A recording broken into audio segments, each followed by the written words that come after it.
Horses are meant to run free, and that might be happening in Montana soon. Find out on this week's episode of the Emo Report podcast.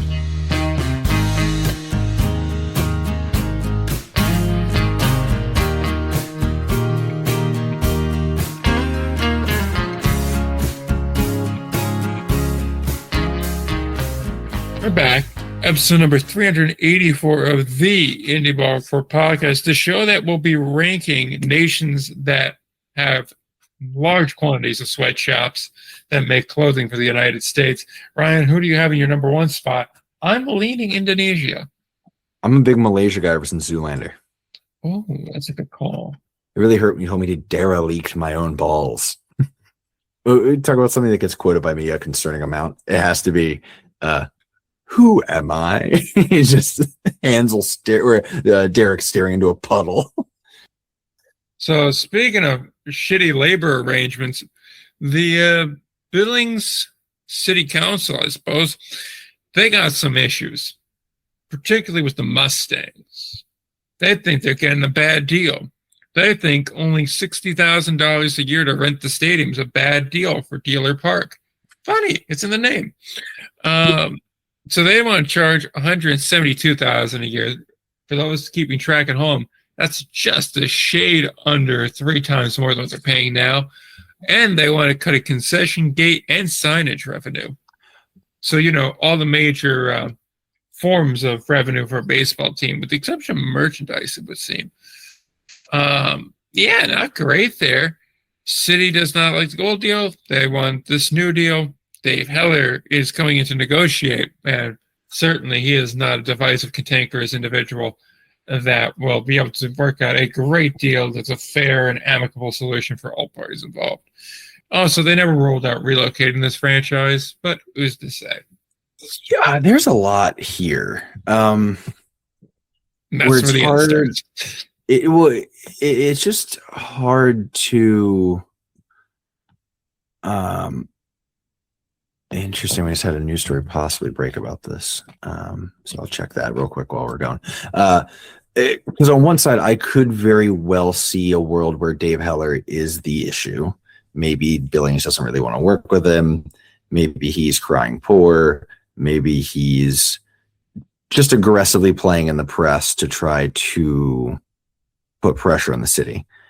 On the other side, I could see a world where Billings is potentially fundamentally misunderstanding the financials involved here, or potentially they think this is some sort of 4D chess situation where they're using an unrealistic offer financially to try to get leverage to negotiate towards something else they want, maybe more of a say in ballpark events or something. I don't know. Or it could also just go down to somebody who's like, there's a new person, and I don't understand the Billings city government enough. The new, a new person in city government who thinks this is how this is the big swing they want to take here. And they're like, the big brain thing is we're not getting nearly enough money from this baseball team. And everybody who knows the team is like, that is what you're going to get. I don't know. Because the ask here is, I think, too much. Way too much. This is not. Even if they're still affiliated, that would be a high ask. Yeah. It's just... I almost feel as though... I had 2 thoughts on it. One, I almost think that the Billings government here, before was fine with the $60,000 when Dave Heller was pretty much just Billings, right? Other things, sure, but really Billings was the main focus. And now he's involved in some of these more recent California expansion teams in this league and whatnot. And I almost think the city government goes, oh, so you could afford to be involved in another team while you're running this team. Then you could afford to pay this team a little bit more if you could have 2. It almost feels like they see that he has minor league baseball teams and there's a very good revenue stream that comes from that, and is almost pumping him for money, like him, not the team. You know what I mean? Yeah. That's potentially my theory. That's what I'm getting at. Wow. Have you seen the article? That's the whole contract on it. No, I have not. Could you send that? Yeah, this article dropped an hour ago, but they have the whole current contract on there. Well, that explains why I haven't seen it. couple details that I wasn't sure if this was like actually an hour ago or it could have been like after, story breaks and then for like 48 hours just gets recycled and aggregated. So I wasn't sure if this is like old info essentially. But I'll give you the quick highlights from this article, just see if there's anything new. Contract negotiations reach a critical point this week, with the team warning that no deal by the 31st could mean no baseball next season in Billings. It is also important, I think, I'm just interjecting here, I think it's noteworthy too to point out that it's not a big, like if you're from the city, right, you're like, oh, we're going to hold out for more money, but you're probably not going to get another team in there next year. You might get maybe a Pecos team, maybe, but you're way out of the way from Pecos. Like, I don't know. I mean, that's never stopped them before. But, right. Yeah. But I'm not sure who you would get in there on short notice like that. So it's not like if you won't pay it, someone else will. Like, you're not getting much money from anyone else either. If anybody, like, you might just be, holding the bag for that stadium for a whole year and all the upkeep needed.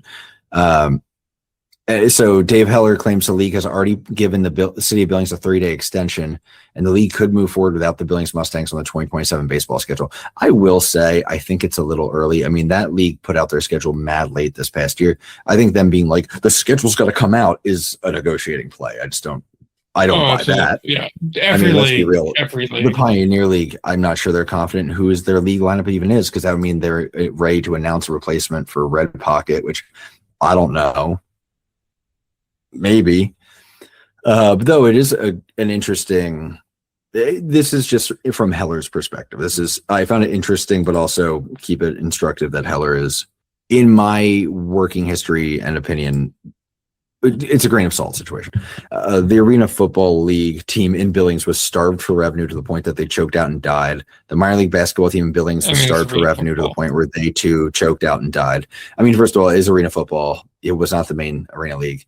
And secondly, it is basketball in the city of Billings. So let's take a minute. And then the minor league hockey team was starved for revenue until they also choked out and died. Every other minor league team that's played in Billings has failed to make it.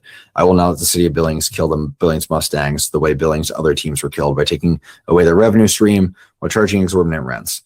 Not today, not tomorrow, not ever. I will not sign a deal that will kill the Mustangs or send us into bankruptcy. So I think there it's really important to note I feel like the first time he was quoted on this, he was like, we're not letting the Billings leave. Like, we're not going to see Billings without the Mustangs. Now it's just like, well, like, not like that. Not because I run out of money. Which is also noteworthy that it could be argued Billings is not a thriving organization. It could be argued he's taking a positive cut financially if they don't return a team to Billings. I think we've talked about this in the past. It's also worth noting he owns Modesto as well. I don't know. What's your read here? There's a lot going on, it feels like. Yeah. So initial thought when I read the first thing was the kind of deal that Billings is offering here is like a contract giving you a price for a job they don't want. They have to give an offer because they came out for the estimate, but they really don't want to do this job because it's going to be a major pain in their ass. And for what this realistically should cost, they could do 2 jobs in the same amount of time and make more money. So they just give you some BS price. A $10,000 job becomes $60,000. And it kind of feels the same way here. Like, they probably don't love the current setup here, but I think there was a bigger thing in play than just, we want more say in what happens in the ballpark, and we want more money from the shit that happens there too. Because you don't jump the red 3 times plus demand other stuff and then demand more of a say in what happens there if you're happy with the current tenant, right? So I think that's part of it. I think the other part of it is they definitely saw Heller now invested in Modesto. And we're like, hey, if he can afford to do that, he can afford to pay us more. And we're entitled to more. The other thought I have is, well, yeah, it's minor league basketball and it's arena league football. I believe their hockey team is like an NAHL team. I still imagine hockey would do decently to draw there. And even if it isn't, there's 3 teams that have all died in a relatively short span, right? So it does seem like the city doesn't necessarily care about athletics, which isn't a bad thing, but they do prioritize getting their cut. So I do wonder, in this kind of a negotiation, is it the kind of thing where like all parties are going to agree to hold their nose and sign for something that none of them really like? Or is it the kind of a deal where in their mind they say, okay, we could either do more with this ballpark site and we need to get rid of the team itself? Is it we're happy to have them here, but only at a certain price point? Yeah, that's an interesting angle. I do think it is a very precarious situation too. And part of this is I don't know a ton about the Billings. I just don't. There's certain cities in indie ball that I just have a lot of knowledge on based on talking to people and past deep dives or whatever the hell. Billings is not, it is not in that category. I think it's always interesting seeing a city that seems willing to gamble with having an empty ballpark, which they are on the hook for upkeep and all that. I don't know. I think I view both sides with suspicion here. I could see a world where Dave has rubbed the city the wrong way.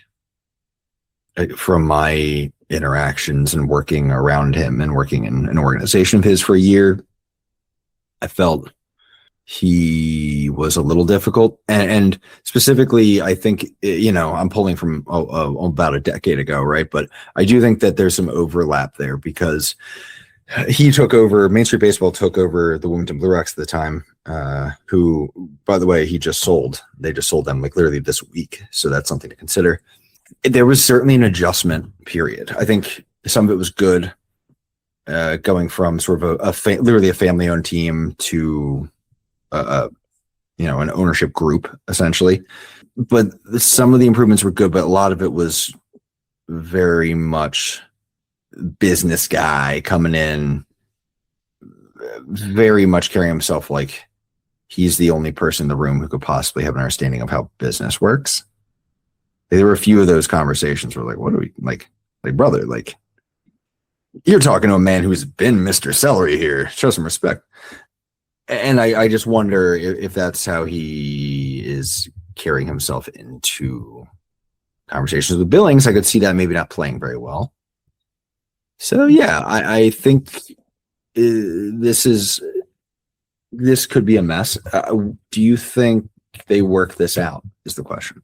Do you think we are soft launching a Dave trying to get another market and move the team without being the bad guy? To a degree. I think he's definitely angling for, if that is what happens, he keeps his franchise and he's able to do the look, we tried, they were being unreasonable thing. I think that stage is very much set. I think the Pioneer League would give him that too and let him put it pretty much wherever he wants. Now, where that is, I don't really know because there's no good market out west right now. All of them have some sort of major disadvantage.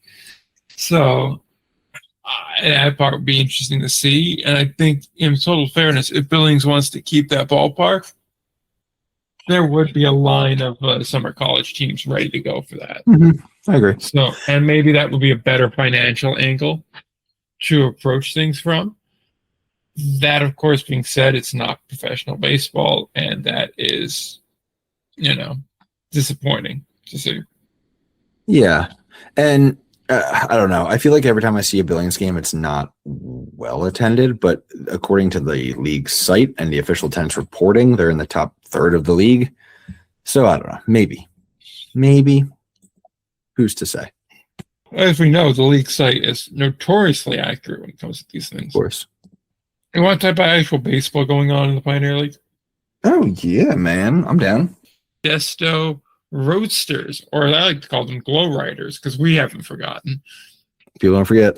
Always They're in remember, first never place, forget. though. Yeah, they are. They're killing. Good baseball 8 team. straight victories for them at the time that we're talking to you. How cool would it be if we had the Heller Cup, Modesto versus Billings? I mean, they are the two playoff teams. But they are two good teams right now. Although Long Beach is kind of getting in the way of that mess.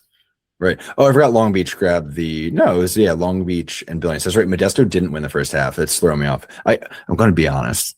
Transparently, I switch Modesto and Long Beach in my head constantly. I don't know why. I just cannot remember the two of them. This is the first time I think I've done it on this pod. But like if you look at my notes, there's a lot of cross-outs between those two teams. Right, what's so difficult? One team has a logo that looks like it belongs in a country club. The other one has a fox that's basically a greaser and would not be allowed at that country club. That fox has definitely done coke. Speaking of, Modesto though, really getting after it right now. I'm checking what they did tonight real quick. That's the only hesitation here because the Bulls been getting after it. Let's see, what is it today? 24th? How did that happen? No, it's 23rd, kind of 23rd if you're in the Pioneer League. Oh my God, Missoula and Idaho Falls, 19-14. Let's go to Modesto. Modesto up 13-1 on Red Bucket Mobile. So they are on their way to a 75th straight win. Is that what it is? 93rd, actually. They complete a sweep of Yuba Sutter, which that team's bad. Got a weekend sweep of Oakland. This will be their third straight win against Red Pocket Mobiles.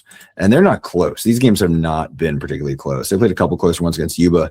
But they outscored Oakland 30-13 in that set. Now this will be their third against Red Pocket Mobiles. And it's just these games have not been the best of times for Red Pocket Mobiles. It's been interesting for sure. Yeah, man, Modesto is just very, very good. I mean, you can kind of see, God, the Western leak of talent in the Pioneer League continues. That's right. You haven't really seen much of their games, but it has been interesting. Though, again, they're doing the thing of, are they, this whole win streak has been against the Red Pocket Mobiles, struggling Oakland team, and Yuba Sutter. So even in the second half, we're still like, but how serious is it? I'm going to circle back to when you said Yuba Sutter was really bad. You want to know how bad they are? How bad are they? So bad, they have comedian Joe List suiting up for them. Yeah, which is a shame because I really like Joe List. And Joe List that's a throwback to, I believe, the 2021 season where they had Joe List doing their like Sunday show. I believe they also had Rob Brenneman. Tough. Or Tom Brenneman. Sorry, wrong yes. Brenneman. The ill-fated career. To the other point, I don't mind Joe List. I don't love this use of Joe List, unfortunately. I don't like the direction the Pioneer League's going in from Red Pocket Mobiles recruiting guys who will do social media content while playing for them specifically, all the way to, letting a cricket player play even though he didn't do badly. Now it's not a good, it is getting a little bananas, if you will, in the Pioneer League, which I think is a tough scene. It's not what you want, boys. But yeah, Oakland's trash. Yeah, Oakland is bad, bud. Hard transition. Oakland is not good. Are they dead in the water at this point? I think so. I mean, like they're only 1-7 in the first half. They're 1-7 in the first half. They're 6 games back from the playoffs. It is. I think that's. Yeah, man. Like saving grace right now is at least like only Modesto is a new team in a playoff spot, and like Billings and Long Beach probably are going to take the next spot, right? Mm-hmm. One of them, which would open up a wild card. But I mean, that then clears the way for Ogden. If I'm honest, Oakland's kind of in the middle of a big game right now. So they went down 6-1 to Long Beach. They're down 10-9 in the 8th, or in the bottom of the 7th. The base is loaded against them, so they're trying to hold them. I mean, this is kind of a big one. They kind of got to start getting some games here. Honestly, you're not like I didn't realize how bad it was. And we were talking pre-show, like the real like top heaviness of indie ball this year. And like I mentioned it then, but I'm only realizing it now. They're 10 games under 500. They are essentially out of a wild card hunt at this point. They are. That's the thing. And I think we've rehashed it now 1-2 weeks in a row. I don't know. Yeah. But as a reminder for the listening public, Pioneer League, they have the top 2 teams in the first half have already clinched playoff spots.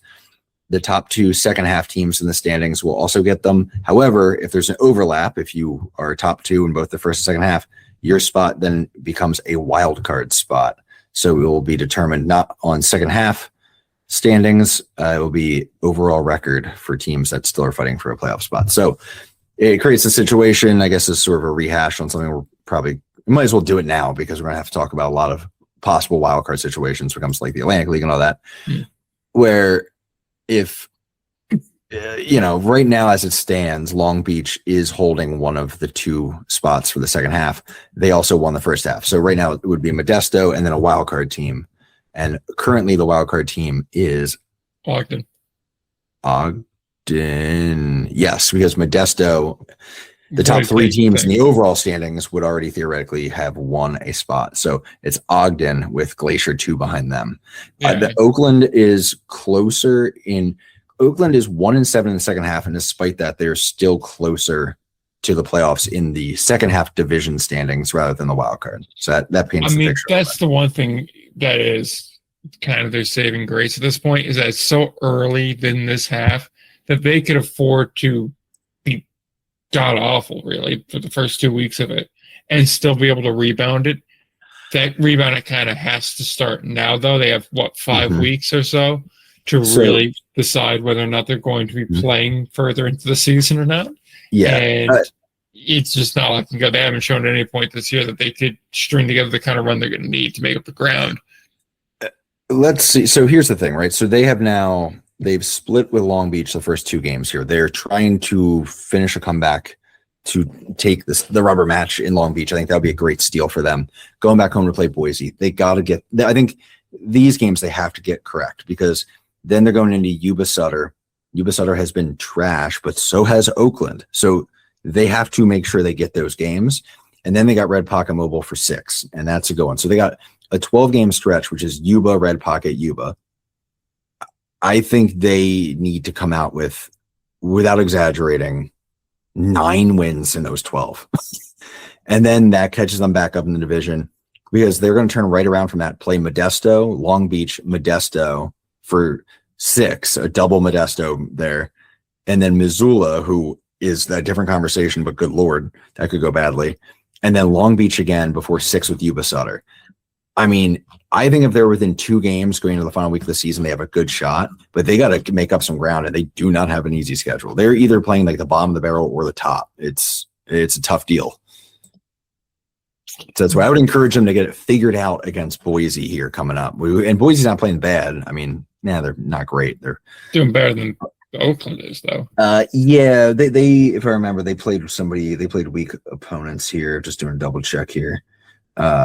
Boise just lost 2 to Yuba Sutter. They took 5 out of 6 from Red Pocket to start. Yeah, those 5 wins are against Red Pocket Mobile, so it's tough. But I mean, top real team right now too, Oakland, though. If I'm honest, that Boise Oakland series is kind of big. That's kind of like who is going to be serious this half. Like either one, if like either one of those teams gets swept in that series, I think they could be dead in the water at that point. Honestly, the 2 most interesting teams so far for this half, like watching it going in to the really going into August. Next episode we have is going to be out in August. Let's see if you agree with me here. Go ahead. I immediately look at Missoula. I look at Glacier. Oh, 1 for 2. Okay, I'm again to the guessing here, but I'm going to explain my reasoning first here, and also I'd really love for the Pioneer League site to let me just arrow down on the website after I click which half standing I want to look at. Regardless, I look at them as both the most interesting, because they are the next 2 up after Ogden is for that playoff spot. So assuming Modesto is going to be in the playoff one way or another, whether that's via a wild card or by winning the second half or getting 1 to 2 spots in the second half, assuming that leaves 1 spot here.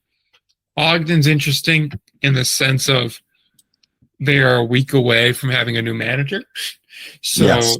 A planned manager change midseason is I honestly kind of fascinating. Yeah. Yeah. So we'll see how that works out for them. And like, I'm more curious to see how they're able to replace guys and how the new style of management is going to work with this group. All that's curious to me. But from a strict playoff perspective here, they do have a slight edge on the next 2 teams, which are Glacier and Missoula. Glacier is interesting to me in the sense of they've really struggled to start the first half of the second half here. So they're losing a lot of ground, and that's the reason they are not currently in a playoff spot. Missoula, on the flip side, had a very pedestrian first half. They were not a very good team, and that was they weren't bad, but they weren't very good either. They were basically a 500 club. So you look at that, and then they've really started to come alive more as of recent. They've lost their last 2, but over their last 10, they're 7-3, right? Mm-hmm. So there is signs of progress here, and we've always looked at Missoula as, can they do it in the postseason? That's where the struggle is. They won the first year, they were independent, but that was it. Since then, it's just been a lot of disappointment racked up. But they always would run up the tab in the regular season. They put up 60 wins in a 100-game slate or a 96-game slate, and be like, wow, that's really impressive. Is this team good enough? And then it winds up not being good enough. But now they don't have that regular season. They're much more pedestrian. They got to fight their way in. If they find their way in, is that the kind of thing you can carry on, or is this right? That's what I was thinking too. Their team was used to shutting it down 2 months before the end of the regular season. Yeah, but now you don't have that luxury. So I'm curious to see how that plays itself out. And I'm curious to see if Glacier's able to pull themselves out of this kind of funk that they're in, because they're really in a driver's seat here. There is a situation here that's not too far-fetched, right, where Ogden just struggles to adapt to a new manager mid-season. It takes them, say, 10 games out of like the roughly 25 to 30 or so they'll have left. So it takes a third of the remaining games to really find their stride. If Glacier's just kind of, gets out of it, they're playing 500 ball and they're just matching Ogden the rest of the way, which is a very realistic thing. They can overtake them and really put them in a tough spot down the stretch. And the same thing for Missoula, really. They're arguably in the best spot of the 3, because if Ogden trips up just a little bit, Glacier's currently in the process of doing the same. And now Missoula, a hot team, can just kind of glide up into that wild card. Now, I will say I don't think the second half's all too interesting to see who's going to steal the second spot here. I think Modesto's getting one, and that's Long Beach or Billings. I think that's pretty safe right now. But by and large, I think it is kind of curious to see how Missoula and Glacier wind up running to the end. I will say, so there's a couple things to watch. I agree. One, Missoula is my team to watch. I think they're fascinating. I think it'll be an interesting challenge to see if they can kind of work their way into the playoffs a different route. The league competition's gotten tougher. Let's see if they can do the thing. They've been just sort of hit or miss, right? I think their offense has gotten pretty good. I'm just looking at their schedule, right? It's very hot and cold. It's 3 with Billings. That's tough. Then you got 6 with Great Falls, 6 with Ogden, which is a big series for both teams. 6 more at Great Falls, and then Long Beach, Oakland, and Modesto, Great Falls again. They have 18 against Great Falls. Not bad if you're Missoula. That benefits them, I would say. Glacier's got to get it turned around, and they got to do it quick because they got a stretch with Long Beach coming up, and then Billings right after that. So they got to get things figured out before then. Now, those are 2 things. And I think all of that is worth watching, because we are talking about we're sort of talking like for sure Modesto is going to grab one of these spots, right? Because we're like, well, if they don't win the division, certainly they'll be okay, because they're leading, they'll be up in they'll be able to get a wild card.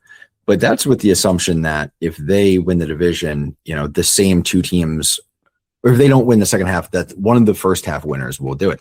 I'm not totally sold on that, because we could see a bit of a back down from those teams as they approach the playoffs. Modesto, they don't have a very hard schedule. It's the thing. They're playing Red Pocket right now. They just played Oakland. They played Yuba before that.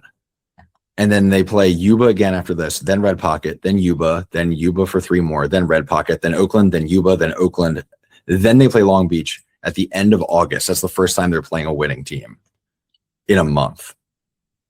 So, you know what? As I'm saying, I think Modesto might run away with this, which takes the drama out. Because I was going to say, if Modesto slips and then they're actively just trying to also make sure, if somebody else wins the division, it's not Missoula and Boise or something and completely lock them out of the playoffs. It's a different one. I'll point out, by the way, the historical implications of Missoula's struggles right now. Missoula, they're trying to avoid missing the playoffs for the first time since 2019. And you'd have to go all the way back to 2016 to find a season where they missed the playoffs without it being because they got screwed by the 2-half system. So it's kind of wild. They're going on a decade since you find one where they've missed the playoffs and kind of missed it straight up. A couple other things to note. So I was going to agree with you on Missoula. I think Glacier's a good pick as well. Glacier 2-6 in second half, as you said, brought one back from the wild card right now, but they, I believe, lost 9 in a row at one point before this current stretch. It's brutal. I was going to point out the fact that Idaho Falls is a game, 2 games out of the playoffs right now, basically. Yeah, just about. That's crazy. And if you're wondering, like, hey, Idaho Falls, weren't they like 8-24 at one point? Yes, they were. Since parting ways with Les Lancaster, though, the team is 13-12 going into today. Today being Thursday. I hate to break the illusion. They were 7-24 with Les Lancaster. Now they're 13-12 without him. They are just 2 games out going into today. I believe that might be 2.5 at this point as games fall. But Idaho Falls, man, they are getting after it. And that would be, I'm kind of, again, I don't like to root for teams, but I root for stories. And boy, it would be fun if Idaho Falls went and did the thing. They got body bagged by Missoula tonight, as Missoula did handle business. You never like a game. It's very Pioneer League energy to score 8 runs in an inning and still lose by 5. What was the game last week where someone was up by 10 at one point and then lost by 8 runs? Was that a Pioneer League game? It had to be. I wouldn't know. I will do a double check because it made my head spin, man. Oh my God, it was the Hagerstown game. Sorry, Hagerstown. The stolen valor of Pioneer League play that I just put on Hagerstown and High Point for a game where Hagerstown at one point, I think we're up by 10 runs, only to lose by 8. That is unreal. God, Indie Ball's amazing. Anyway, let me see. Do I have any more quick Pioneer League notes? I like we're hanging out in the Pioneer League a little bit. It's nice. It's cozy in here. Very Donner Party coded. Long Beach extended their winning streak to 11 before losing to Oakland on Wednesday. Balling hard. Yuba Sutter was one of the teams that got swept by Long Beach last week. They lost 10 in a row at one point before beating Boise twice to start this week. By the way, if you're Yuba Sutter, you don't want to be in a dogfight with Red Pocket Mobiles, a travel team at the bottom of the standings. That's not what you want. You got to figure that out, guys. Great Falls, they got to get their act together. They are way out of the wild card, and they're already 4 games out in the second half. So, boys, what are we doing here? A couple of sad Great Falls stats, which bode well for Missoula, who has, again, 3 6-game series against them coming up. They are 1-6 in their last 7. They're 2-9 in their last 11 and 5-15 in their last 20. So, yikes. That was before Ogden. I think they kind of woke up against Ogden here. And, Ogden is just like randomly dropping games to bad teams and shooting themselves in the foot. So, is it because Raptors have those little tiny arms? I don't know. Maybe. Did you have any other Pioneer League thoughts, or? I don't think so. None that I should have. You're right, then. Not clarifying what that means. I assumed you were a raptor sexual, so. I don't know what I was going with. I don't know why I made a cat noise. That wasn't raptor. I want to see what those little legs can do for you. Hate that. Thing is said at midget wrestling. I'm sorry, little person wrestling. Oh no, I'm going to get canceled. When you only have 2,000 followers, they cannot cancel you. Can cancel you. My terrible content has done. Oh, it's because of the Atlantic League. Yeah, man. Why not? I regret to inform people that our worst nightmares have come true. The York Pride are unfortunately good ball club. Yeah, we're back to the traditional powers doing their thing, huh? I hate that the villains are good. Just upsetting. I can live with Long Island because my problem child there is gone now. So, I can live with that. I don't love it, but I can live with it. York, it does not sit right with me seeing them. I am just processing a world where, if I went and talked to 2021 Ryan and was like, yes, in 2026, we'll be referring to the bad guys as Lancaster and York and just free passing Long Island. That's insane. I mean, I'm not considering Lancaster to be too bad. Really? Just so this is purely York? Just York right now. Plus, Lancaster's not good Wow. enough to be bad. All right, I guess. You can't be a villain and be under 500.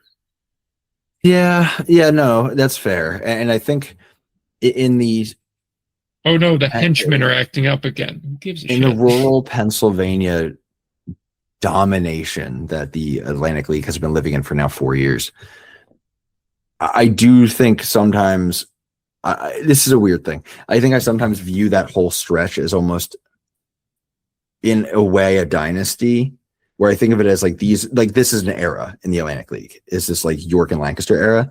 But I think thinking of it that way personally, I at times give Lancaster a little too much credit for the recent success, which York has earned. And so I think sometimes I speak of Lancaster as if they're a better team than they are, simply because I credit them with the same era of winning that York has been carrying the torch for like 2.5 years. And I just realized that now as we're talking. I was like, what? Yeah, why do I think of Lancaster that way? Quick introspective thought. It's because I view the rural Pennsylvania as one entity, much like I'm a presidential candidate. Ryan just had his Mongo only pawn in Game of Life moment. I don't even know what that means. Mondo only pawn in Game of Life. I am so dumb that took me a second to get to Blazing Saddles, because I just went down a deep dive into the Game of Life. And so literally I was like, what's the Mongo pawn in the Game of Life? That's why my brain went right to not the movie I've seen a dozen times and quote constantly. So when you go out, Game of Life. When you go out in public, does Jackie have to put one of those kid leashes on you? No. She just hopes I wander in traffic. Because like she probably should if she doesn't want to lose you. Because like, it's a real kid in a hot stove situation. She just lets me, it's gonna be what's gonna be. Yeah, so I don't consider Lancaster a villain. But yeah, you're 4 games under 500. How can you really be a villain? It really can only be the ones at the top there that are truly villains. Yeah. For me, it's not even so much on the field; it's the off the field thing that bothers me. Just poor business practice all the way around. Although, then again, I believe the Long Islanders had a higher moral standard than I probably should have. Although they can't win at home, they're basically 500 at home, which is kind of an interesting little twist for the Ducks there. Could be curious. I don't know. Could be nothing, maybe something. Hopefully it's nothing, but who's to say, really? So like, it does feel like the North's kind of sorted itself there. There'll be a fight at the top there. Hagerstown's just kind of chilling, not totally putting it in park, but also clearly not their best effort. They do seem to be imbibing in the oldest and noblest of sporting traditions, which is if you're going to suck on the road. As it's 3-6 on the road, 6-3 at home. It does kind of feel like when we're giving off dates, we're doing it in front of the white crowd. So yeah, that's fair. I appreciate that. The South is far more fascinating to me. If I can go that direction here, because said by many a profiteering Brit back in the day. Continue. Yeah, it's just quite. The Gastonia and Charleston, they're both, respectable bad. Although love that. Continue. Gastonia being -29 that run differential and allowing nearly the most in the league. The fact that only one fewer run allowed than Staten Island should be raising some alarm bells. Well, I think Gastonia is one of those teams where when they lose big. I have a theory on it. I haven't done the back work on it, but I can check it at some point. I wonder sometimes if it's because once they do the thing where they're like, this game's cooked, let's throw in like back end relievers. They play in such a home run friendly ballpark that that escalates a little bit once you put in the bad relievers. I don't know. I'd have to check it out, but I've always had that theory on them. They're losing by nearly 3 runs in each loss if you average it out. Yeah, dude. It's tough. But yeah, like it's to my end point though, like the bottom part's respectable. Mm-hmm. It's the top half here that there's no runaway here, and I can't tell if High Point or Lexington's for real or if they're both just kind of fugazi teams that are taking advantage of the situations around them. And also Southern Maryland waking up and being like, hey, wait a minute, we could do the funny thing here and win this division again. Right. It's kind of funny. Yes.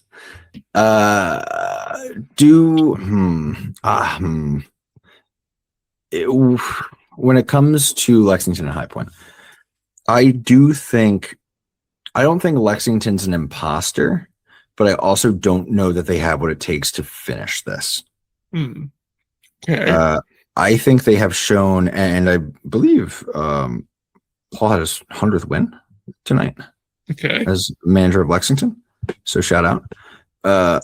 I do think as he gets more and more settled in with Lexington, I do think that team is getting more consistent and more legitimate, I would say, right? Yeah. That said, I don't know. I think there's still a lot of weaknesses on that team that could expose depending on their matchup. They are playing High Point right now, and they're playing them tough. So they've just taken 2 out of 3, very nearly swept them, came like a run short on a comeback effort. So that's encouraging if you're Lexington, for sure. Yeah. Beyond that, it really is the question of if somebody has it together and goes to take it from Lexington, I don't think they're going to be able to put up a huge fight. But it's clear High Point doesn't seem to have that based on like they keep getting punked by Lexington. And yeah, I mean, before that, they just took 4 out of 6 from Gastonia, and then they had a bad run against York, but the thing is they beat the teams they have to beat. They're beating High Point, and they're beating Gastonia pretty consistently. I just don't, I mean, that's kind of what you got to do, I guess, right? I mean, yeah. At the end of the day, what's on your schedule is on your schedule. So when you got the garbage there, you got to take it out. But I don't know. Like maybe it's just from years of Lexington not being a good team that I have a hard time buying into them. But there's something about them I don't believe in. It's also years of not just like sucking, right? Because I don't know that we had a tough time believing Hagerstown, Southern Maryland once they showed us. Yeah. But, once they really were off and running this year, we're like, okay, it's happening. Yeah. But I think with Lexington, we've seen them start halves hot before. This is not the first time they've been up at the top of the standings. I think they did it maybe at least once last year, potentially the year before that. And then I think they had a moment maybe to start this half. They did it one other time to start a half too. So I think that's why we're like, well, we'll see about all that. I mean, plus there's still a sub 500 club in the season. Yes, there is that fact, isn't there? Yeah, I mean, like this series against High Point's doing wonders for them. Yeah, I mean, that's direct competition that you're going up against. I mean, next week against York's really going to be a prove-it moment too. Mm-hmm. You go to York, you come away with a split. I think that says a lot about you. Mm-hmm. Then you get Charleston, Gastonia. That's a nice stretch for them. I mean, you should come away 4-2 in that stretch there, and then you go to Southern Maryland for the week. Then you got Staten Island for a week. So really, August is a very interesting month for them. Then you get High Point again, which is probably a divisional fight, more so than other teams at least. So I'm just looking at their head-to-head records here, and they are weird, and I don't think we're going to take anything from this, but I'll give them to you because they're funny. Against High Point, they're 11-4 this season. Now I believe 12-4 after tonight. That is the only team they have a winning record against this season. They are 500 against Gastonia, Lancaster, Long Island, and Southern Maryland. They are 2-10 against Hagerstown, which is bad, but makes some sense because Hagerstown's been very good. They're 2-4 against York, the defending champs. They're also 4-8 against Charleston. Why not? So once again, the conversation about Lexington ends with, I don't know. He doesn't know. None of us know. What is this? I mean, if I have to make a prediction now, does Lexington do it? I think they might, honestly. I think they might. As a reminder, the dumb rule is if you tie for the second half win in your division and you tie against a team that already won the first half, you automatically win the second half. It doesn't go to the tiebreakers. It doesn't even go to the tiebreakers, which is insane because it's happened recently that a team has tied for the second half championship, lost it on tiebreakers, which would have put another team in as the wild card. But because the other team that they tied with had won the first half, there was no tiebreaker and they automatically were given the second half title, which is just so bad. That is the worst rule in this whole 2-half system. But anyway. Sounds like the kind of thing the ACC would develop. It's so bad. Get Tom Brenneman on the call. Right. Anyway, I guess right now, if I'm pushed, by the way, I do think York wins the North. And I think Lexington might win the South. But it's going to be close, dude. I just think it's mostly on Southern Maryland not trying and High Point some reason not being able to beat Lexington. Is there anything else you really want to touch on the Atlantic League this week? Or there was 1 second. Let's hit that so that we can get the other 2 leagues in. Yeah, I was just going to shout out the fact that this is now a slightly old stat, but the pace has continued / picked up here. From the Atlantic League. Yeah, this is as of last Thursday, but it is only kind of continued. So this was based off the fact that this was after Long Island stole a set of league records, stealing 13 bags, that I kind of noted that it's been a wild year in the Atlantic League for stealing, and it's actually been for like multiple years, so which I get to here. Joe DeLuca is, at the time, 3 for 83 stopping base stealers. That's a 3.5%. But Lancaster, their entire team is just 6 for 162 on the year, catching base stealers. The team stolen base record is once again under threat this season. Charleston is on pace for 353 stolen bags this year. York holds the record with 335 for 2024. So the record was 265 from the year 2000 all the way to 2022. And it's been reached 3 times since. And Charleston's on pace to steal nearly 100 more than that. So base stealing is up like crazy in the Atlantic League. And I believe there's some similar stats in the American, which we're going to do a deep dive into at some point. But yeah, dude, you really don't see the same uptick in the Frontier League, which is interesting. But yeah, the American and specifically the Atlantic are swiping some bags, dude. It is kind of wild. And we just, after the first year where I was really paying attention to it, because like Gastonia was openly going for it, we just kind of were like, all right, yeah, that's happening. And man, we're missing some craziness. I mean, Tri-City has 142 steals in the Frontier League, but I mean, that is, again, Charleston has just a ton of steals. I do wonder to a degree, right, if that is motivated by the kind of player that MLB orgs are keeping versus letting go now. Mm-hmm. And if the kind of player that's, a base stealer just isn't as valuable if they don't have at least 1 or 2 other tools. And at this point, it's like, okay, well, if all they really do is steal bags or run fast, it's not that valuable. Huck them out to the wolves, whatever happens to them, happens to them. And so now you're getting a bunch of these kinds of guys. And if you're an indie ball manager, you're like, I got a bunch of fast dudes. Small ball could work here, Let's try to move guys over. They get on first. We could turn a single into a double. Obviously, you're not getting too many true power guys. Those guys seem to be at least given a little bit more leash nowadays. So if you're going to get a contact dude, because the contact isn't as highly valued, then hey, go ahead, get them in there. Base knock, get on base, steal second. Next guy up, base knock, could score them. That's one way of doing things. It does feel like small ball to a degree finds a home here. Right. Oh, I definitely agree with that. I think as well, you get, there's a few pieces to that. I think, yes, you're right. I think guys who are base stealers who are typically, not as much of a power focus, they have a shorter leash in MLB organizations and they tend to be just more available in the indie ball market. With that, I think you also see a couple things, which is a lot of teams are kind of rotating through 2 to 3, even a fourth catcher, depending on the situation. A lot of guys, there's a lot of movement on the pitching side, finding pitchers. I wonder if a lot of it's, their pitchers and catchers aren't as in sync as they might be.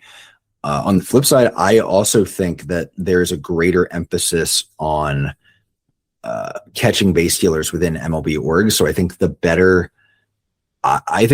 better defensive catchers from the perspective of catching runners are staying around more often in MLB orgs because framing is becoming less valuable. Mm.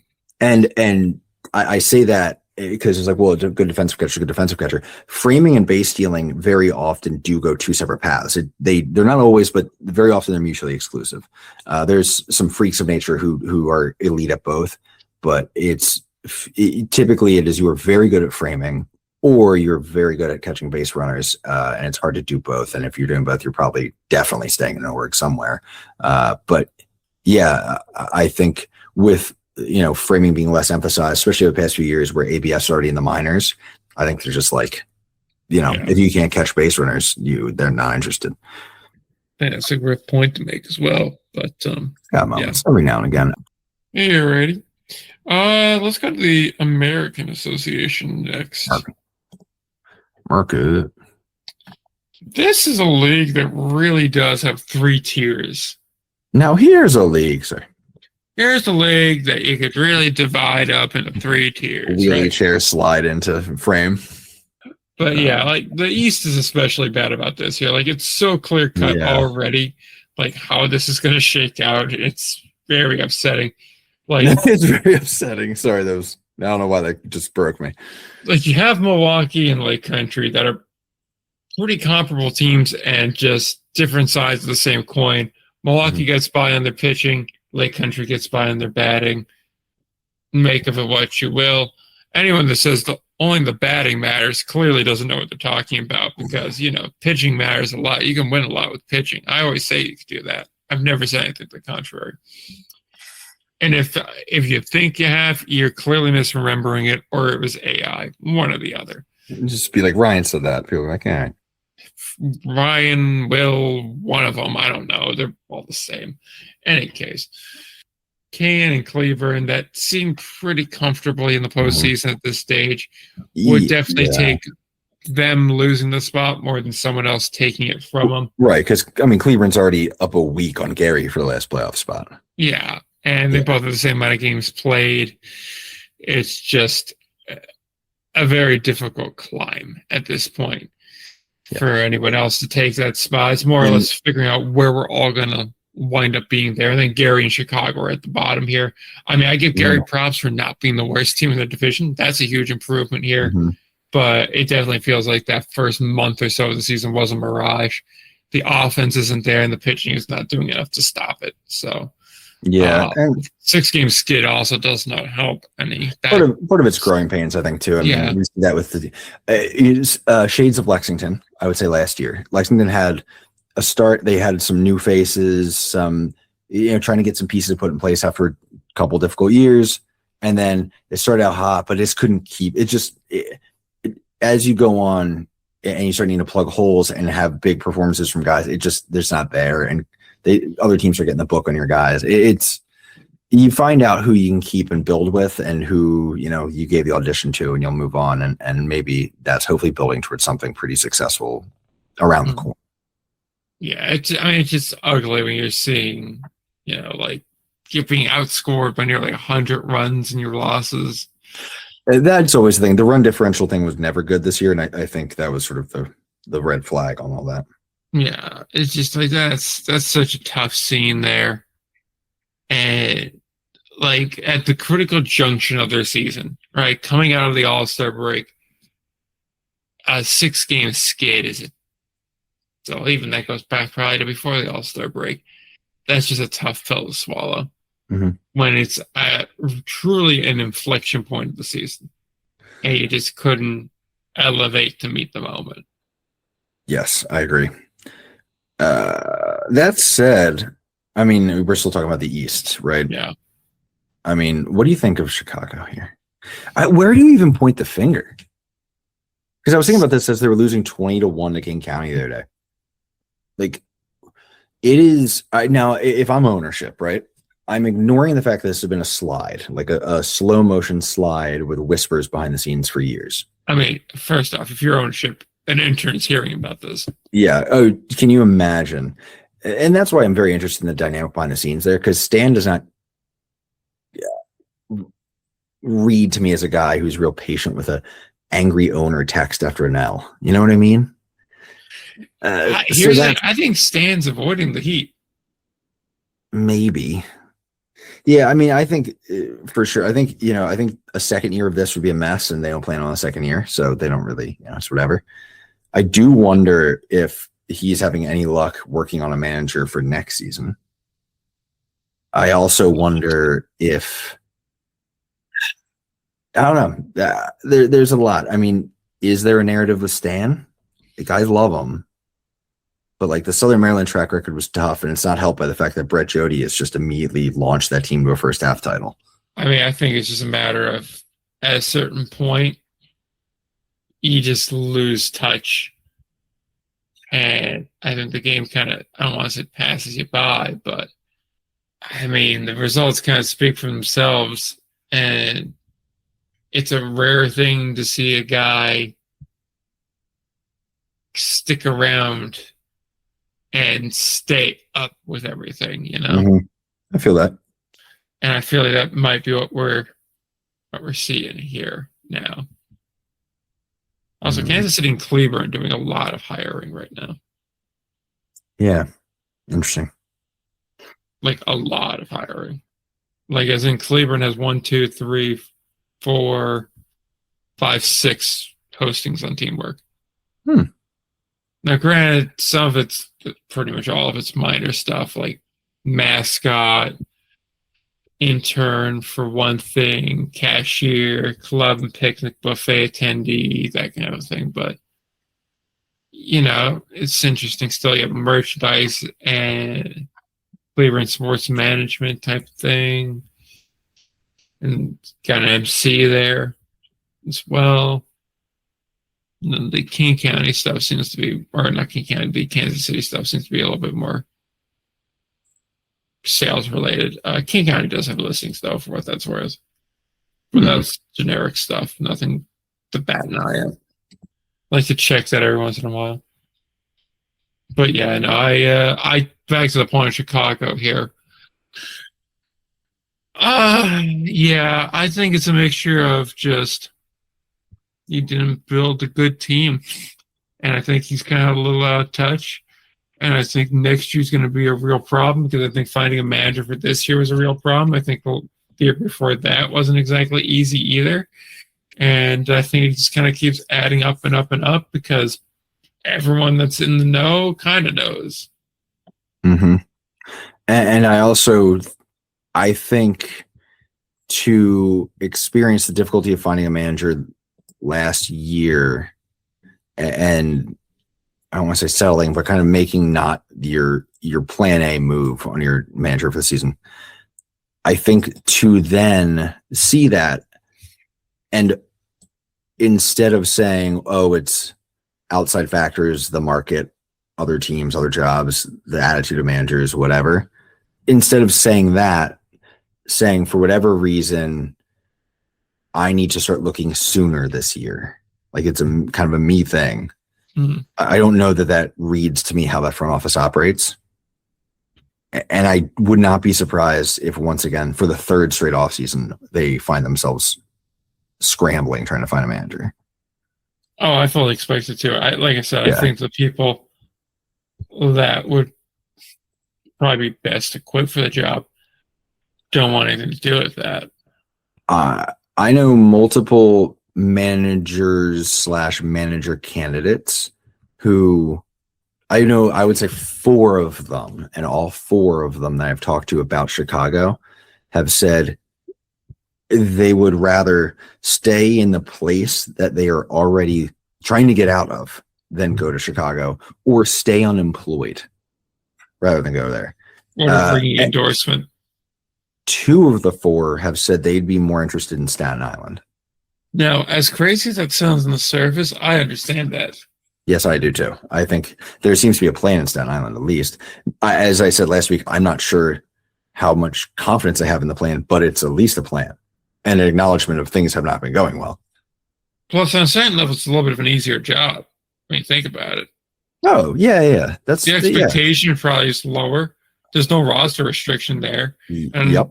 like I understand, like New York, Chicago, they're both major cities, but like New York has a certain draw to it. Mhm. And I feel like it's probably a little bit easier to get players to New York. Oh, yeah, for sure. 100%, man. That, not to mention the travel is probably a whole hell of a lot better in the Atlantic than it is in the American. I think about that too. I think it's true. You know, but it should be noted that everybody involved in those conversations knows that Chicago's paying like crazy. Yeah. So anyway, with that, I mean, we do have an actual playoff race developing in the West. Yeah, I was gonna say we probably should go talk about the West. I know, right? The East is settled for the Frontier League is flirting with getting shafted here. Oh, they're going to be this week, but they normally are good. So a chef can deal with being shafted. Ladies. Now, that said, how are we existing currently in a world where the Lincoln Salt Dogs are only 2 games out of the playoffs? Winnipeg, I need someone to lock in. I need anyone to lock in out there, boys. What is going on? Here's the thing. It's kind of offensive to me that Sioux Falls is in this position they're in. They're getting outscored. They can't win away from home, and they have a winning record, and they should be a playoff team. I do love, and they may be the second. They may host the playoff game. I kind of love the idea of Sioux Falls, a team that famously benefits in a weird way from their like strange stadium setup. I love the idea of them, in fact, just becoming a team that's good only on the road. I think that would make me laugh. If they can stick to that bit a little bit, I'll kind of enjoy it. Well, they're not sticking that bit at all. They have a losing record on the road. Oh, sorry. Why did I flip them? Hold on. Why is it? I don't know. I said they can't win on the road, but they have a winning record. I don't know. I feel like I just flipped that in my head as it came in. Anyway, to the point. I don't think I don't think that's unusual for Sioux Falls. If we were to look at their home record, away over time, I think it's kind of how they operate. This team is really just Winnipeg on steroids. Right, but they are on steroids, and I think that's the difference. Like, if you're going to be Winnipeg, you need to be Winnipeg, but more so. Like, Winnipeg's issue, if anything, is they're only half in on the bit. And as we all know, you need to be committed to the bit. You need to commit to the bit. I do think that's the problem. Sioux City probably deserves its playoff spot among the 3 at the bottom fighting for it. You want to get down to it. Like, they still aren't good, don't get me wrong. But at least, like, I think it's going to be really close between them and Winnipeg. I think Lincoln's getting written off here. Those Pioneer Leaguers work really hard, man. Lincoln's going to fold. Like I don't think they hold up down a playoff run. Honestly, I didn't mean it that way, but they also might. But I don't think they're built for a playoff run. I also think they have a pretty difficult schedule coming up, and I don't see that lineup doing the thing for that long. That said, prove me wrong. I'll be happy to. I'd love to see Lincoln make a run at it. Their manager keeps getting ejected. Got ejected again tonight in the top of the second. How many is that? I think 5. Jesus, it might be 6 if I'm honest. I thought it was at 4 2 ago. The league's got to step in at a certain point, right? I mean, the Frontier League would have shot him in the face by now. Oh yeah, the policy. If your players get ejected 3 times, you're suspended. Like. Which is wild, by the way. I get the Frontier League. I don't know. I don't get it, honestly. That's insane to give a manager sussy on that one. Sorry. Like, what are you talking about? Get better umps then. No. Control your workers. I would agree more with it if you... Control your student athletes. If you're doing ABS, I can get more behind it. If you're doing a challenge system, I can get... Like, if you're like, you have a video review fallback and a challenge system fallback, and you're still arguing, I think then we start looking at suspension. I've always thought that policy is dumb. I think I've verbalized that to Shep's face also. I think after PJ text back when he was managing Jersey, I was like, wait, where are you? He was like, I'm suspended. I'm like, bro, what? Because I was like, you didn't even get ejected. He was like, yeah, tell me about it. Just put together the most volatile group of dudes on a team and put them in Patterson, New Jersey. Oh God. Anyway, Lincoln really is a Chicago area merchant. Yes. Is it a hot take to think Lincoln could beat? No, that's a hot take. I'm out on that one. I'm backing up off that take. No, say it. No. As I look at it, I firmly disagree with that. You brought it up. You got to share with the class. I was trying to work out in my head if it was possible for Lincoln to beat Winnipeg in the standings this season. I don't think so. I think it's, okay. I think, as I said, I think they're kind of ahead of their pace for the rest of the season already. So I think I think they're going to fade. And I think Winnipeg might not exactly impress the rest of the way, but I think they might do enough to even make the playoffs. Sioux City just doesn't do it for me, man. I don't know. They really are the plain yogurt of ball clubs. They are. They're like right in the middle offensively and defensively. They're just like a lot of empty calories. They're there, baby. Yeah. I mean, everyone has like an identity. I feel like Kansas City's good at the baseball. Fargo is very good at hitting and oh so bad at pitching. Sioux Falls, Fargo, but less so. Sioux City is just like the 6th best offense in a 12-team league and the 6th best pitching in a 12-team league. Like, sure. Which theoretically is a playoff team in an 8-team playoff. So sure, fine, cool. And then Winnipeg is, I guess, slightly better hitting than Sioux City, but also just worse at pitching. That's like really it. I mean, like looking at the numbers, that is it. I mean, they are about 1/10 of a run better offensively per game, but they're like 3 or 4/10 of a run worse pitching wise. It's just that math ain't mathing, friends. And then Lincoln is also a team. See, everyone has an identity. Our big disagreement is about Milwaukee. You have them as like your top 3 team, and I have them as borderline and not top 25 team in indie ball right now. So, dear God, man, I just don't get it. Yeah, I don't get what you're not getting here. They're beating the hell out of the people they got to beat the hell out of. They're winning on the road. They're winning at home. Yeah, they don't score a lot of runs, but they don't allow many runs either. They're probably the best pitching team with possibly consideration from Kansas City. I would listen to that very much. Yeah, I would say Kansas City is above them, but yes, I agree they're the 2nd best. But I do just think I don't know that. I think Gary is the only offense certifiably worse than Milwaukee. Chicago's not exactly lighting the world on fire here. No, they're not good. But I think Lincoln's environment, that's not exactly great what they're doing either. But again, bottom feeders here still we're arguing over. You were comping them to Chicago and Lincoln. And this is your king. And yet, for whatever reason, they seem to have a game off of the best record in the American Association. Curious. Well, I do think it's interesting that if you look at Pythag, like their expected wins, they're 4 games over their expected, and Lake Country is somehow 5 games behind, which means Lake Country is just finding ways to lose baseball games, which is entertaining. And Milwaukee is finding ways to win. So there's 2 ways to view it. The 2 ways to view it, which is they're getting either they are outperforming how they should be doing, like they're getting more wins than they probably deserve, in which case you can expect them to come back to earth. But there is also an angle of, hey man, they just find ways to win ball games. And Lake Country finds ways to lose. It could go either way, but it is interesting to think that if they were playing to like what, their run differential would suggest, that Lake Country would have 38 wins and Milwaukee would have 30.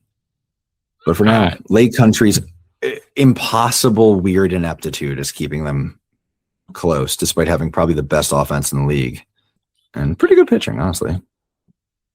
I cannot begin to tell you how little I care about predictive metrics.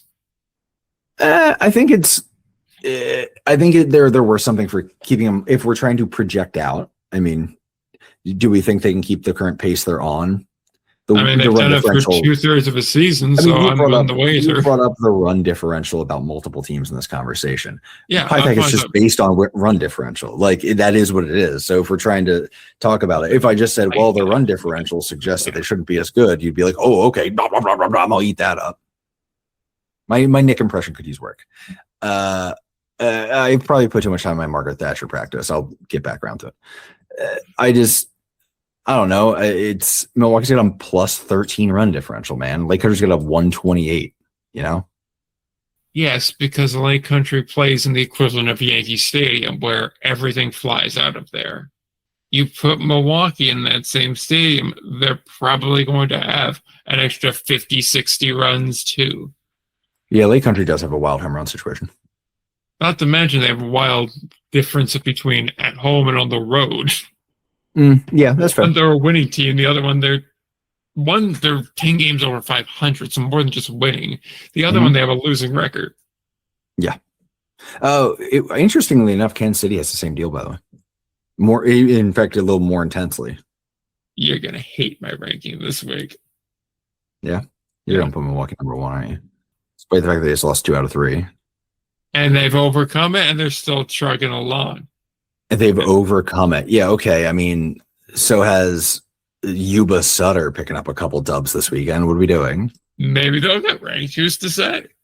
I'm going to beat my head in. I do appreciate that we have in the top 10 poll, we have us and then a representative or insider from each league. And that one voter has voted for a Pioneer League team every time. And it is not the Pioneer League voter. The Pioneer League voter just very confidently was like, oh, I don't have a Pioneer League team in my top 20 this week. I was like, oh, you didn't have to tell me that. But yeah, to wrap my point on Milwaukee here, I still genuinely believe in what they're doing right now. So, all right. And look, I can see that. I don't agree, but I'm not going to sit here and be like, I think you're an idiot. That's for sure. Like, I totally understand. I see what you're seeing. I just am valuing other things, like being good. It's going to be wild when I don't rank Long Island this week. How would you not? What are we talking about here? You are hurting the validity of the poll. No, hurting the validity of the poll will be putting Missoula on there. Which has been done. And we're sitting here talking about me wanting to put Milwaukee as a top team. And yet we have Missoula. Well, I mean, not this year. It hasn't gotten votes this year. I think it's been Billings got votes this year. And we're still sitting here talking about me and Milwaukee. Well, I mean, I'm just saying putting them at number 3 feels ridiculous. I mean, I wouldn't put Billings that high. Good Lord. I don't know. Where did I put Billings this week? Now that we're in the weeds. You want to get in the weeds? I'll get in the weeds, damn it. We're sitting here talking about me taking a Red Bull when there's a murder happening on the street. Oh, okay. I mean, yeah, I ranked Billings like pretty deep. Pretty deep, gonna be honest. But the gall of me to put the second best record in the association with arguably the better pitching team in the association in the top 3, pushing 1 is more jarring than Billings being ranked, period. I mean, I put Billings at 36 in mine. I don't know. That's a 26-point swing there. If I right behind Milwaukee. I will say, by the way, we honestly could make a lot of content on slow weeks if we started recording as we were doing our voting for the top 10. Also, the podcast would get canceled immediately because we would be not speaking to each other. Let's get to the Frontier League and then call it for the week. Sure. Quick stop through. Visit the boys. See what's going on there. On Union Night, it looks like Joliet has defeated the Brockton Rock. Slam it, baby. Just getting slammed out here tonight. I don't really have too many thoughts going on in the Frontier League. Saw Rob Hensey got signed by Kansas City, though, the Royals, that is. So Sussex just lost their ace, so could be all she wrote out in minor country there. That pitching staff is already kind of thin, and losing a frontline starter like that is not going to help the cause here. No.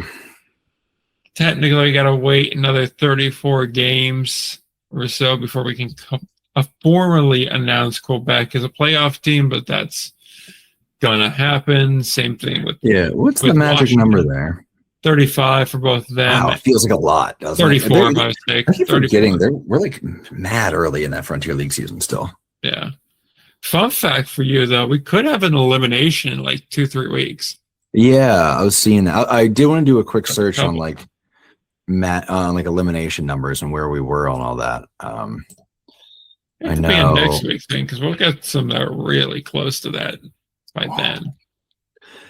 Yeah, I mean Trois-Rivières, right? It has to be the culprit in the Frontier. Makes sense. 19 away. Oh, boys, that's a rough team. I mean, they're 11 and 19 in their last 30, which frankly, kudos to TJ White, I guess. You know what I mean? Because that's about halfway.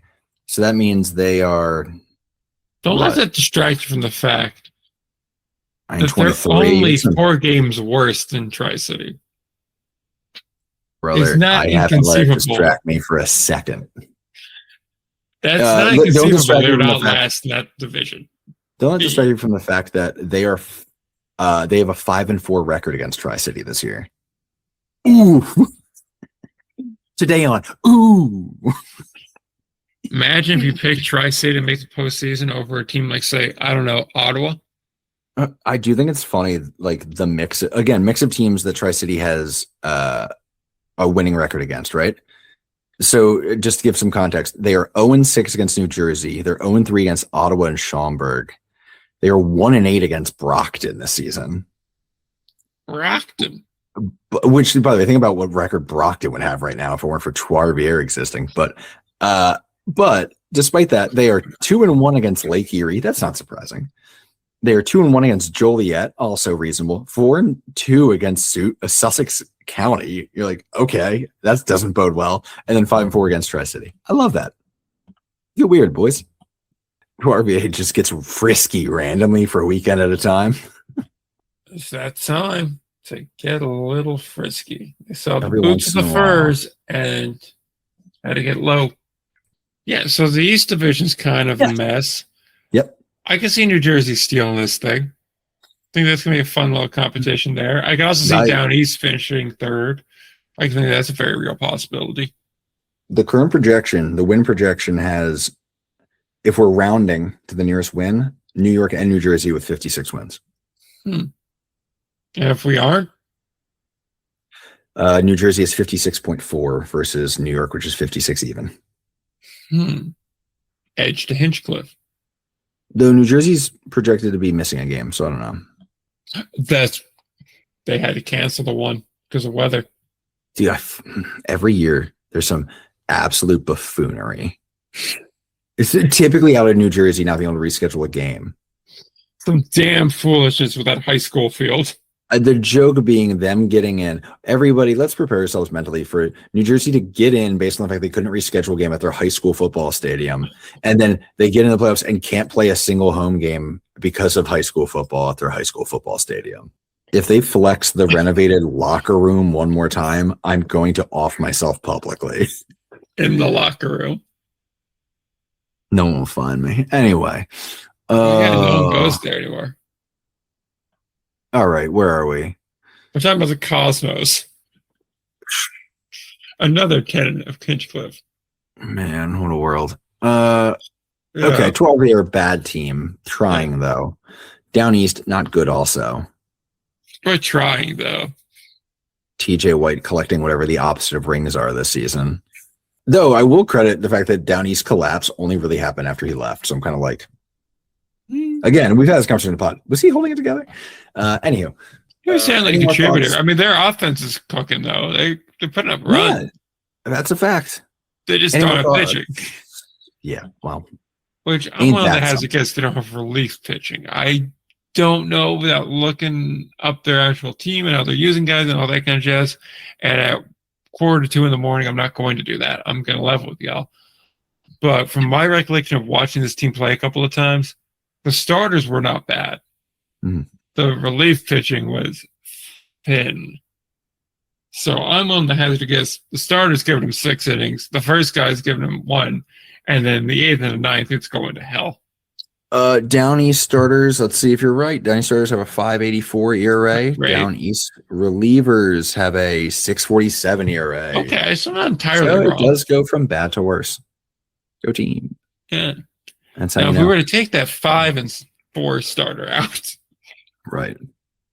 Hold on. That for everybody. That was specifically over the last 10. I can give you a bigger stat line there. I have a feeling. Down East starters, probably more the same. 5.88. Or Down East relievers, 7.76. You're even more right. Look at you. Yeah. Hey, buddy. Someone get this man over to Staten Island to pick through the bones. It's got to be one reliever there. Oh my God. Right? Anyway, maybe, who knows? Washington's not getting talked about enough, and they're not going to get talked about enough right now either. But that whole Central Division, next week we're going to park time for that whole division because I want to actually do a deeper dive. I agree. Because they are fascinating to me. Yeah, I agree with you on that one. I like a good deep dive. I think the Frontier League's interesting, so I'm okay with sort of reserving some good conversations. So we don't rush it all today. Yeah, that and same thing. Honestly, we'll park a lot of time for the league next week. We'll lead Frontier League next week. Because the West is intriguing to me too. The Because whole I'm thing. really thinking we could have a sub 500 team making the postseason in that division. Like Schaumburg deserves the most Schaumburg's of anybody, leading. but- Yeah, Schaumburg leading the division with a 500 record is sort of crazy right now. I would say I'm like trying to do some quick math on whether we think they should do that or maybe a little. Also, let's level here. Schaumburg's leading this division because Windy City's deciding to shoot themselves in the face at the same time they're getting hot. So it is pretty remarkable. Windy City just sort of the hard fade. Though, I mean, over the last 30, they're only 2 games worse than Schaumburg. But I think they kind of did their damage in that middle month. Yeah, I mean, like Windy City, for them pretty much tired of. Oh, that's why they're playing each other. That's why it's going to shit right now. Right. Yeah, I mean, Windy City is just like a horse that was leading early on the race, and they're just fading. I give them credit for what they've done, but like it's also very clear now. I mean, admittedly, too. They've had a little bit of a rough go of it. Schaumburg's beat them up, which is something that just cannot happen. Mm-hmm. Mississippi losing 2 games too cannot happen. And then immediately having Evansville right into Schaumburg is not what you really need here. But then they get Florence again. Oh, dear God, It's not getting easier for them. It's going to get bad before it gets better. Mm-hmm. Gateway, but then back to Evansville, and they go to New York. Oh, dear. Mm-hmm. That's going to get bad. I mean, Tri-City helps. Ottawa's not completely untenable. Then Tri-City helps, but is that after New York? Yeah. That's going to be a tough one. That's the one where now you're extended far enough away from home where if you lose anybody in that first week or you need an extra pitcher, you got to just scrounge from whatever's around. That's true. You sort of get like weird results when teams have been like down, like everyone plays 6-game sets with Mississippi, and like occasionally you get some weird results in like the weekend games. You're like, oh, you could have called someone up, huh? They really gotta try and patch this thing through till August, man. I mean, it's gonna get bad. Like their saving graces, once they get through there, they have opportunities, right? Like if you survive the New York series, you get Tri-City and Ottawa. There's ground to be made up there. Then you have Joliet. You can have something going into a Schaumburg series. Again, you give Schaumburg to Joliet. It looks like there's a couple Joliet games in there. I don't know if that's just a hiccup in I-score or not. Because it seems like they're scheduled the same days as Schaumburg games. I don't know, but whatever. I assume it's a screw up. But then it's Gateway, which is winnable. Mississippi, that's very winnable. And then Lake Erie, that should be wins. And then they finish at Florence. So not the finishing series you want, but there is 9 games there, 12 games there that are very winnable, and the Schaumburg series could help you out, but they really got to ford the river of Florence to Gateway to Evansville to New York. That's not. There's 9 really difficult games in there. That Florence series is going to be huge because that's who they're chasing in the wild card as well. Because I was just going to shout out the fact that, like, shout out Toby Hall having Florence 3 games clear of the cut line for the playoffs right now. Damn. I know, man. They're getting after it. Yeah. Look at the Schaumburg schedule now. That's kind of the last of the week. Windy City could very well be cooked at this point. I mean, they are getting a series against Joliet now this weekend. They have a 6-game standing in Mississippi. They wrap up with 3 in Gateway to come home to play Mississippi for another 3 to then go on the road to Joliet for 3 before they finally get a real challenge in going to Florence before coming back for Windy City for 3. And then immediately after that, they go Lake Erie, Evansville, Gateway, Florence, Washington to wrap up the year. Realistically, what are we looking at? 1, 2, 3, 4 tough series left. 5 if you want to include Windy City. That's a tough sell right now. Yeah. With what about? Not ideal. Yeah. They have 40 left to go. Only 15 of your last 40 games are tough. I mean, hell, you could lose them all and win all the rest of them. I mean, it's Schaumburg's to lose at this point. Windy City kind of fumbled the bag here. It's a tough one. I mean, they still have a wild card possibility, but that's a notably more difficult sell right now. I think a minute ago when you were saying that that Florence series matters a lot, I think you're nailing the head with that. That series very well could be Windy City season at this stage, which is kind of wild to say when we're only about 2/3 of the way in, but they have a really tough schedule the rest of the way. You drop 2 of 3 there, you're looking at 30-35 versus 35-30. That's a tough one to make up. And the gap just kind of grows even bigger with Schaumburg. And I'm not inclined to believe the Boomers are going to give them another opening like they've gotten to this point. So yeah, I think that's a fair read, honestly. Kind of no notes on that one. If we're all good, then I think we're good to wrap. Yeah, man, that's what I got. All right. I'm trying to think. Yeah, I got all my little fun facts and notes out. Yeah, so we had a good talking ball week. I think we had probably gonna be close to about 2 hours, all said and done. Yeah, man. So good talking ball week. We'd love to get a little more in the weeds. Maybe next week maybe next week on the Frontier League we'll get to talk some more players because we're talking big picture team stuff so much. I like every once in a while get in the weeds, get a little weird with it. Weed diving, huh? Out here going real sicko mode, pulling out some deep cut, some deep cuts on guys who I like from the Frontier League. Yeah, we'll definitely do some deep dives and whatnot. Next week we'll look into everything a little bit closer. But until then, anything to plug? Indie Ball Nation on Instagram, YouTube, Twitter, podcast platforms. We'll see what happens. Indie Ball Pod on Twitter, Indie Ball Report, everywhere else. Just follow the pod.